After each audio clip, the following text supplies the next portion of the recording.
Hello, আসসালামু আলাইকুম। কেমন আছেন সবাই? আশা করি সবাই খুব ভালো আছেন। আলহামদুলিল্লাহ আমরা ভালো আছি। তো আজকে আমি দুপুরে কী রান্নাবান্না করব সেটা আপনাদের সাথে শেয়ার করব। তো আমি দুপুরে আজকে মাটি আলু আর আলু ডিম সেদ্ধ করে মাটি আলু দিয়ে রান্না করব। আমার শাশুড়ি গ্রাম থেকে দিয়েছিল, তো এখনও রান্না করা হয়নি, তো আজকে ভাবলাম একটু রান্না করি। তো আমি এখানে মশলা বেটে নিয়েছি, আদা রসুন আর পেঁয়াজ একসাথে একটু বেটে নিলাম।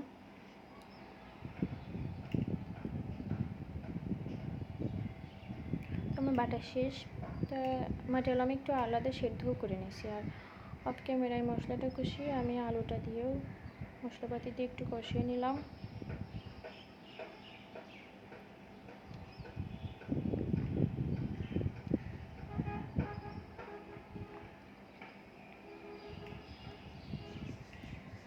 আমি ডিমগুলা দিয়েও একটু হালকা করে কষিয়ে নেব।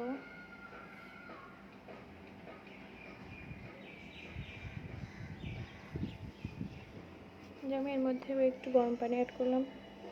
গরম পানি দিলে আর কি রান্নার টেস্ট একটু ভালো আসে। যে আমার রান্না প্রায় শেষের দিকে। এখন আমি ভাজা জিরা আর ভাজা গরম মশলার গুঁড়ো একসঙ্গে অ্যাড করলাম আর কি, ওটা দিয়ে আর 5 মিনিট জাল করে দিয়ে নামিয়ে ফেলবো।